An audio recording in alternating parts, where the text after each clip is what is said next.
lead up to the Second World War a little bit, because a lot of things happened that probably saved my life. I was 16 in 1943 and a senior in high school. And the Marine Corps had put out an advertisement that if you wanted to be a Marine fighter pilot when you graduated from high school, contact us and let's see if we can make you one. Well, I was a pretty good student, and I liked this idea of shooting down Japanese planes, because I was all for it to get the Japanese. I don't know why, but, well, I'm only 16. So I was going to join the Marine Corps. So I followed that through. I really studied airplanes and stuff like that. But when I graduated from high school in 1943, in May of 1943, my dad, who was an attorney, and I wasn't a bad student, we got orders from the Marine Corps. We both misread the orders. I was supposed to report to Chicago. I was living in Wisconsin at the time, to the Chicago Marine Corps office. Right after I got out of high school, we misread it. And by the time we figured it out, it was too late for that first group, so we had to wait 3 months. Now, by the way, that 3 months probably saved my life, and I'll explain why. We had to wait 3 months, so in the latter part of August of 1943, my dad took me into Chicago. I'm only 17, just turned 17. I took all the tests. I passed all the tests. And they said, you did a really fine job. You passed everything. However, on the physics test, we have changed the category where you can become a pilot. You missed by 1 point. I passed it, but if you'd have taken the test in June, you'd have been okay. Oh, I was devastated. But I still wanted to fight the Japs.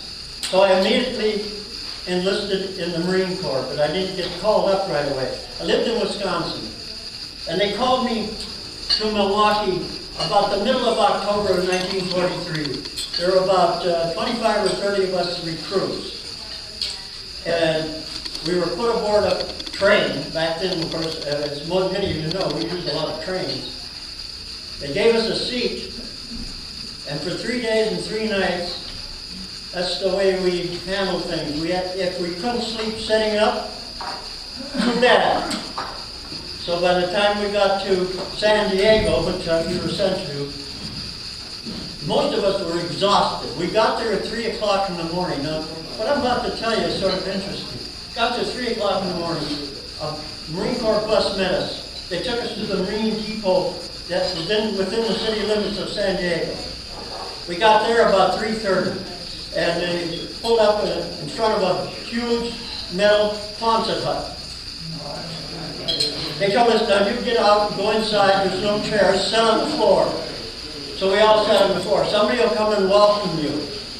Well, in about 2 minutes, in comes this monstrous Marine sergeant. He must have been 6'6" or something. And he started yelling at us. You bunch of bad-looking creeps.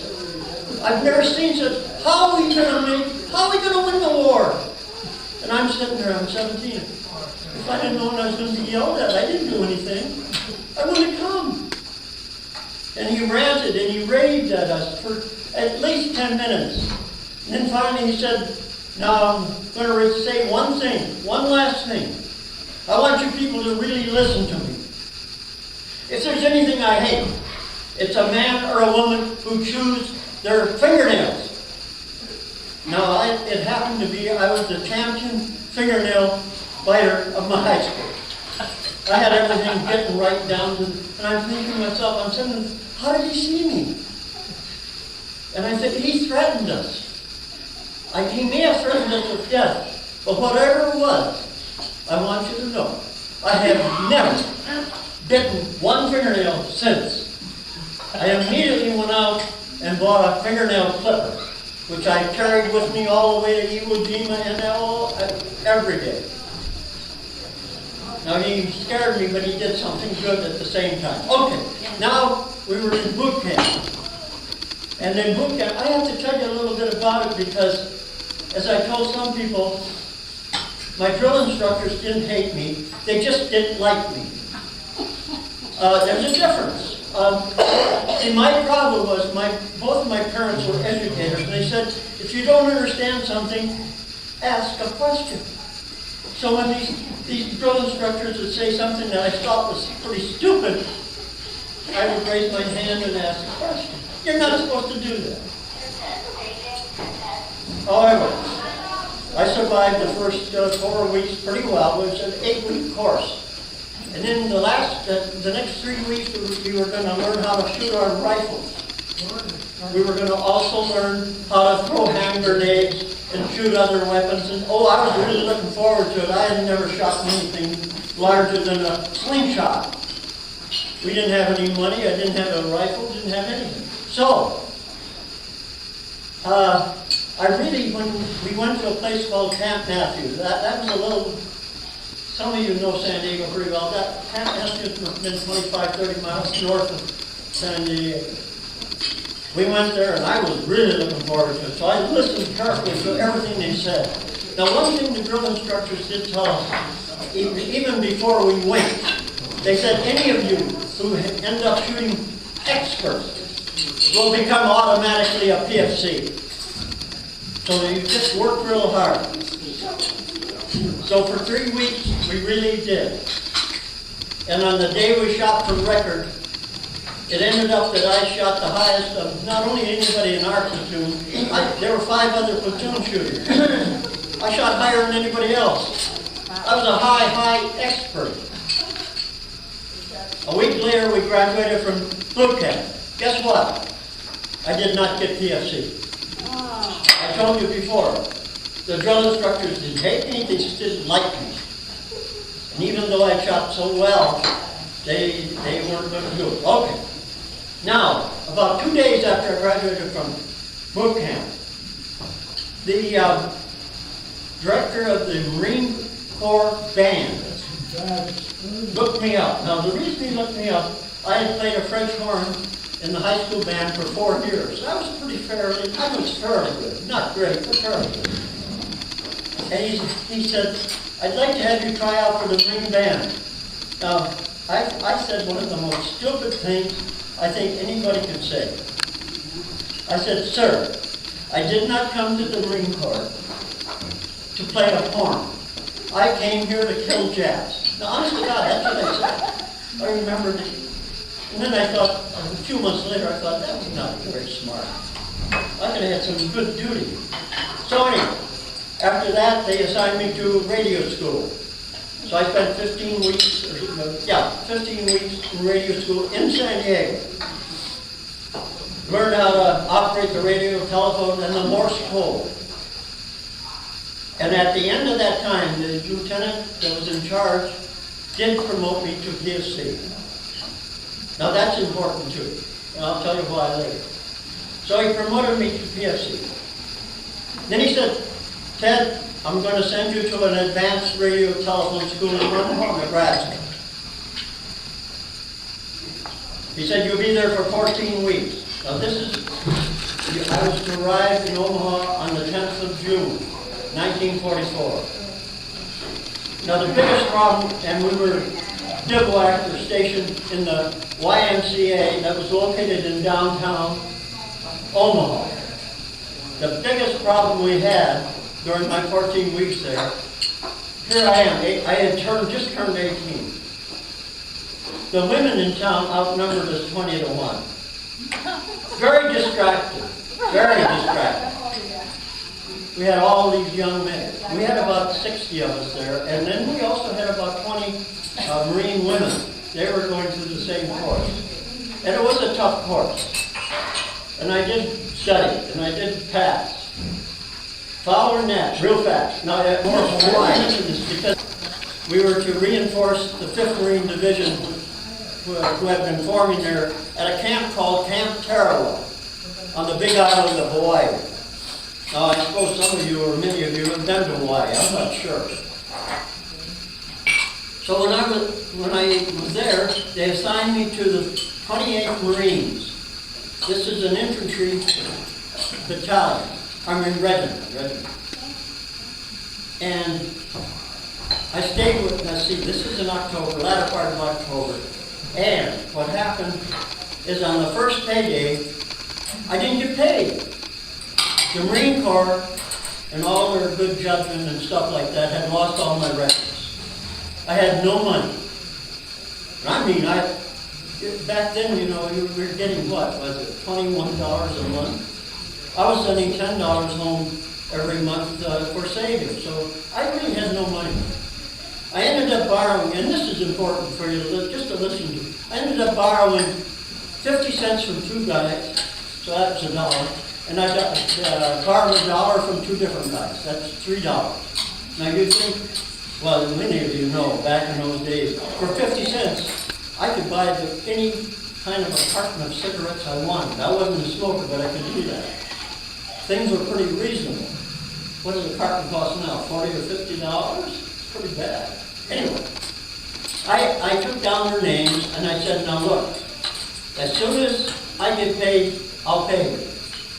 Well, I didn't get paid before we left, and our eventual aim or journey was going to be toward Iwo Jima. And I'll explain a little bit about that. However, let me see now. This was the latter part of December, about a week before we were to leave. And this, I think, saved my life too. I was pulled out of the 28th Marines and put in the 27th Replacement Battalion, and nobody has ever told me why. I even went to St. Louis after the war, where they have archives, to see if I could find out why. I couldn't. The only thing I can think of is, well, we got this guy, he's got all this education on how to operate, not only operate radios and telephones, but how to repair them. So we better not have them in the infantry right away. We better keep them in reserve, and when we need them, we'll call for them. That's the only thing I can think of. So I was pulled into that. Now, I'm going to tell you a little bit. We didn't know exactly where we were going to go, but we had a fair idea because we knew that they were bombing a certain island in the Pacific. They started the middle of November of 1944. That island was Iwo Jima. They were bombing, our planes were bombing it every single day. So we figured, if that's it, by the time we get there, it's going to be totally destroyed. The people on the island and so forth. Perhaps we'll only be there a day or two. And then since I was in a replacement battalion, perhaps I wouldn't even have to go ashore. Well, I'm going to have my daughter hand out a map of Iwo Jima, just so you see what it looks like. Because it's not a very big island. And I'll hand out some too. It's only a little island, about 8 square miles. I got one for everybody. You can do it up there. You would like them anyway?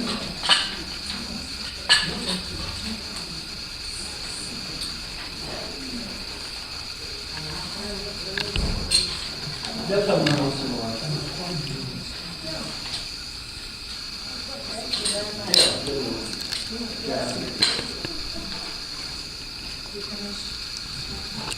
I got more of these in case you run out of that.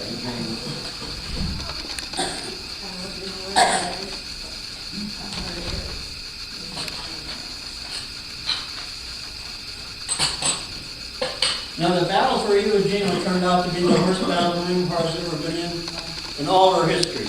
Both before World War II, since World War II, so forth, and I'll explain why. They ended up having a very brilliant Japanese general. He took over in the summer of 1944. His name was General Kuribashi. General Kuribashi was smart enough to see in this small island, he couldn't do much to defend it if everybody was above ground. Now there were a lot of small caves throughout this whole island. It was like what do you call it? Defunct or some.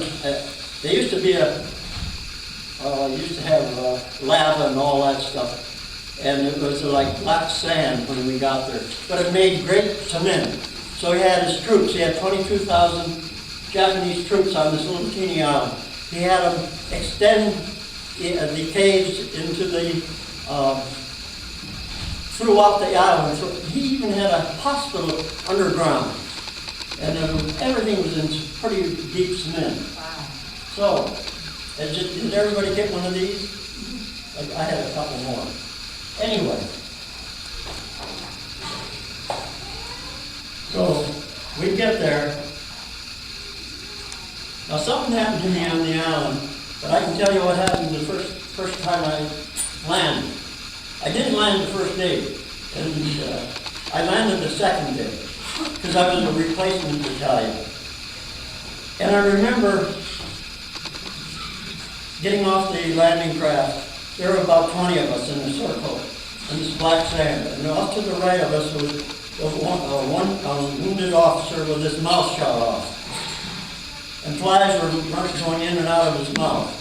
And I thought, boy, that's not very good. One of our sergeants got his handkerchief out and flies away. And I just remember that. Now, I tell you, I remember that because I don't remember seeing another single wounded person or dead person on the island. They were all over, and I'll explain too why that happened.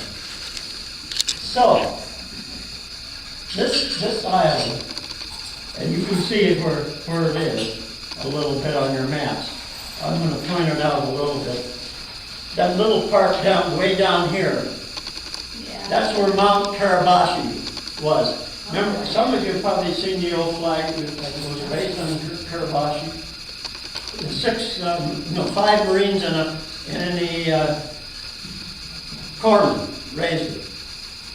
John Bradley was the corpsman who raised it. Anyway, that's where he was. Now I landed very close to this little part on the island. When you go from one side of the island to another, right down here was less than a half a mile. The island itself was no more than 4 miles long. It was no more than 2 miles wide. The Japanese had 2 completed airfields where you could land and take off. They were working on a 3rd when we got there. Now what General Karabashi did too, he told his troops, now you let the first few waves of Marines land. I don't want much, fire a little bit, but I don't want much fire. I want the beaks loaded with them. And when they get loaded, I'll give the signal, and that's what he did. And it was carnage. I mean, my God. Well, I wasn't there at that time. I came in the second day. It wasn't quite so bad. But it was bad enough. And I remember sitting with that group that came with me and landed the second day.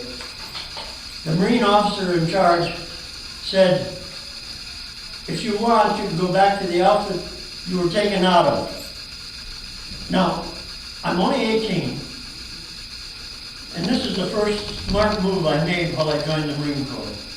I'm thinking, if they want us to go back to where we came from, that means they're having a lot of casualties.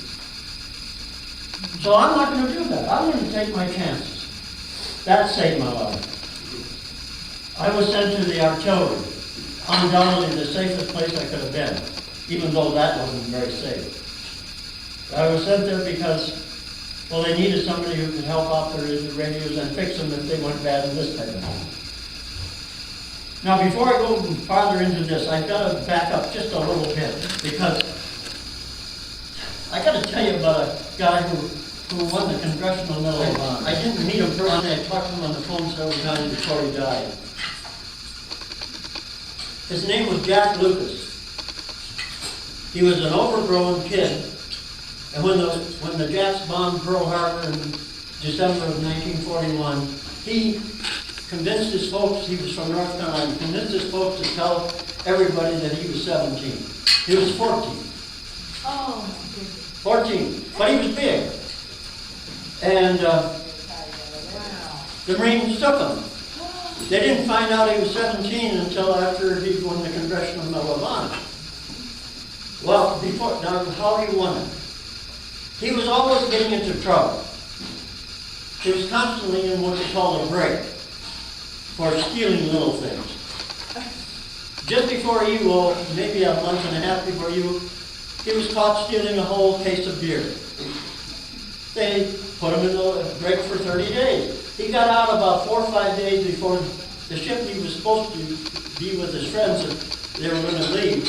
He got out, but he was under house arrest. Well, he decided he didn't want to stay under house arrest, so he convinced his friends to smuggle him aboard the ship. And they did. And they hid him for 3 weeks. It took about 3 weeks to get to Iwo. They hid him in a lifeboat, and then they brought him food. Okay. When his troop gets off the boat on the first day, he goes with them. Everything's sort of a mess. They weren't keeping track of anything. He didn't have any equipment. He didn't have a hat. He didn't have he was in interesting shape. But he was smart enough to figure, well, I get ashore, there'll be some wounded or dead Marines that I can take stuff off. And sure enough, as soon as he got ashore, they were all over the place. So he picked up all the equipment he needed. And on the second day, they were in a huge blown-out hole. He and I think it was 3 or 4 others of his friends, and a Jap lobbed a grenade into the hole. Hard. Oh, he lobbed a grenade into the hole. Well, before he immediately puts a grenade under him, but then the Jap throws the second one into the hole. He takes the second one and puts it under, and they both go off. Well, his friends didn't even wait. They figured he's dead. And so they left the hole. About 2 or 3 hours later, a couple of them came back. Jack is still alive. I knew that. I don't know how. Honest to God, one should have killed him. He's still alive. And they took him again to where he could get aid and stuff like that. That was, of course, in February of 1945. In September of 1945, he received the Congressional Medal of Honor from Harry Truman, the president. He was up and walking. But that's enough for him. I'm going to hand out another little item. Where'd my daughter go? Well, she left me. I got some more stuff to hand out.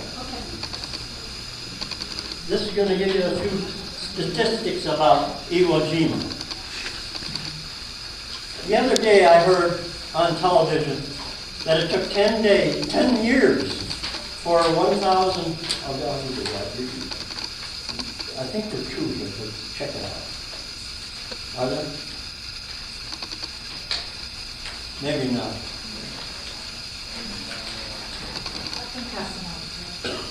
Yeah, can you do that?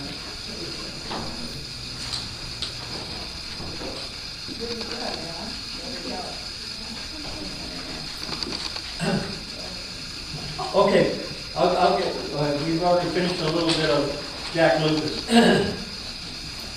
Briefly, he did write a book called Indestructible after the war. And I read his book. I have to tell you this because it's sort of interesting. He was married 3 times. On his second marriage, he writes in the book, I had a knock at the door, and here's the highway patrolman. And he said, I wondered what the highway patrolman wanted with me. And the highway patrolman said, Mr. Lucas, I got some sort of bad news for you. Well, what is it? Well, your wife has just tried to hire a hitman to kill you.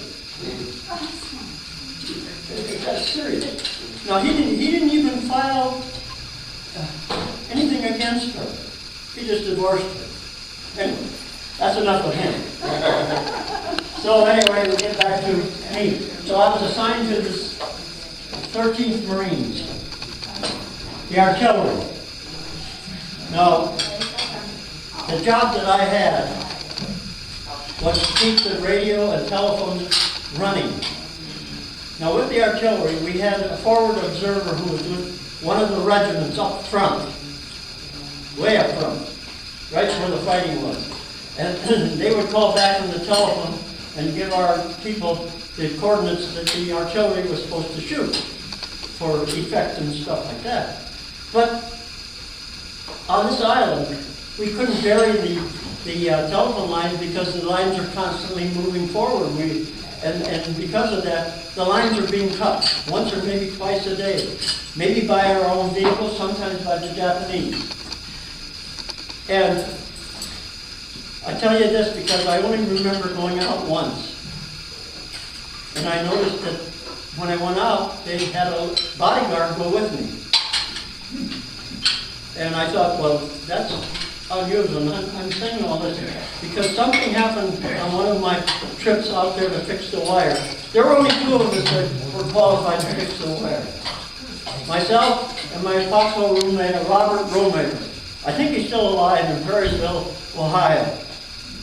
But we could go out and find where the break was in the wire. We could fix it, and everything's fine. We could go back.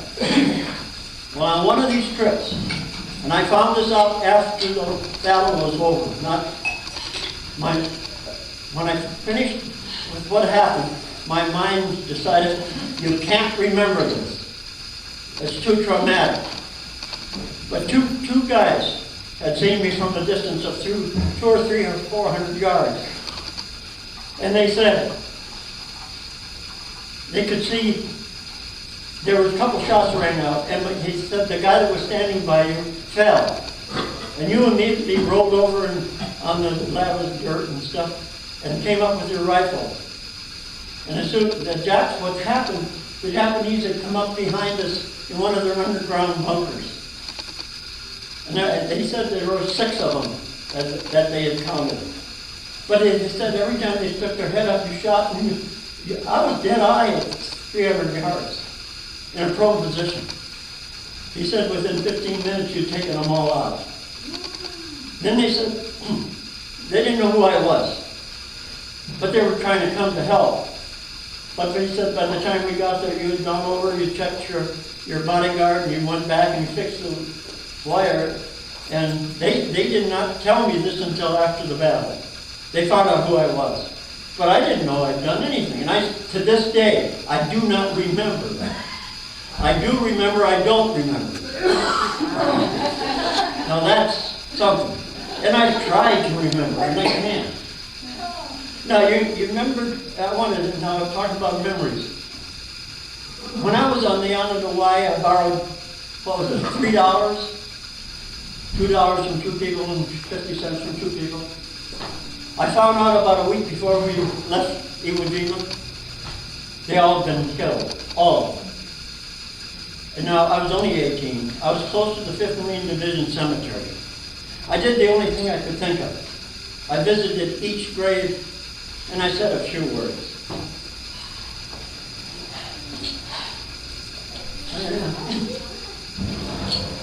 Makes me even sad to think about it. But anyway,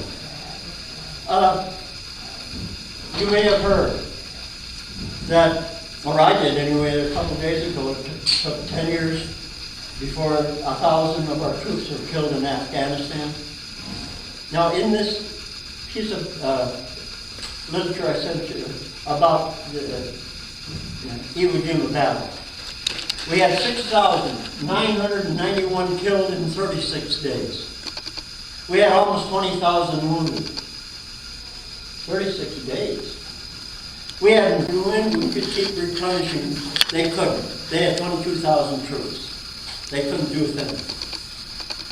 So finally we did win. It was, but when I left the Army, I just never thought it was that bad. Because I just couldn't remember anything terribly. The worst thing I remember is landing the second day. That's the worst. And that was good. Now, 27 Congressional Medals of Honor were given out to the Marine Corps, and 26 to the Marine Corps, 1 to Commodore, I think it was.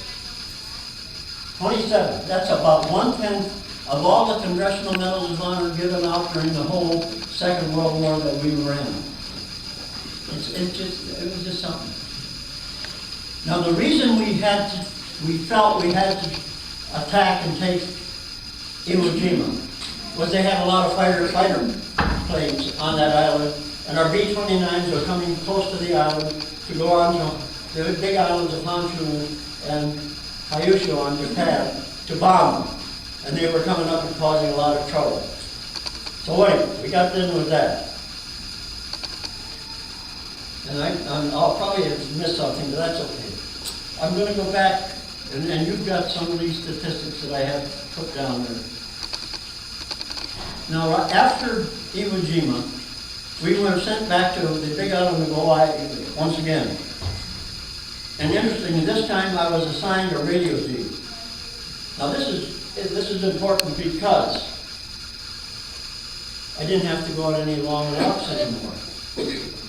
You know, when the guys had to go on a 15-mile walk, I drove my captain, just drove right by, and that was sort of fun. However, middle of July, we were all boarded the ship again, and we were told after we got aboard the ship, we were told we were going to Okinawa as a staging area for the invasion of Japan process. And on our way, we learned that President Truman had authorized 2 atomic bombs to be dropped in Japan. At the time, we didn't know what that meant or anything. However, within about a week after the second atomic bomb, Emperor Hirohito decided to surrender unconditionally. And there's no question that saved a pot full of life. No, I shouldn't say pot, but millions. And I'll try to explain that a little bit. So we, instead of going to Okinawa, we were one of the first that landed for the occupation of Japan. I landed on the island of Kyushu, the city of Sasebo. It was a big naval base for the Japanese. When we got there, we noticed right away that all the women and children and older people were gone. They're no longer in the city. We finally found out very quickly they had left because they had been told the Marines were very vicious people. They were told we had to kill our mother or our father or both before we could join the Marine Corps. And they believed it for about 3 or 4 days. Then they all came back. Now, one thing Emperor Hirohito did that really was good, he told his people, he said, now the occupation troops are going to be here. I want you to treat them with respect and dignity. And by gosh, they did. I mean, never in the 10 months I was there, and I was on the island of Kyushu 10 months, never did I hear of anybody being assaulted. Never one. However, one of the jobs I had was with this radio team that followed me there to Japan. The first thing my captain wanted to do, he wanted to see Nagasaki because that was the one place that had been atomic bombed. So almost immediately I had to drive 150 miles to see Nagasaki in early September of 1945. It was devastating. It really was. I can still remember that pretty clearly. So, and I figured today I got a blood disorder that my own doctor field, or 2 doctors feel, could have been caused by the radiation that I got on that trip. So, another thing we were told to do was to go to the interior of the island of Kyushu to visit the various small cities and towns and confiscate all possible weapons. Most of them were swords. Now, the interesting thing that we learned, we stayed in a lot of schools overnight. We confiscated thousands of small wooden swords and burned them.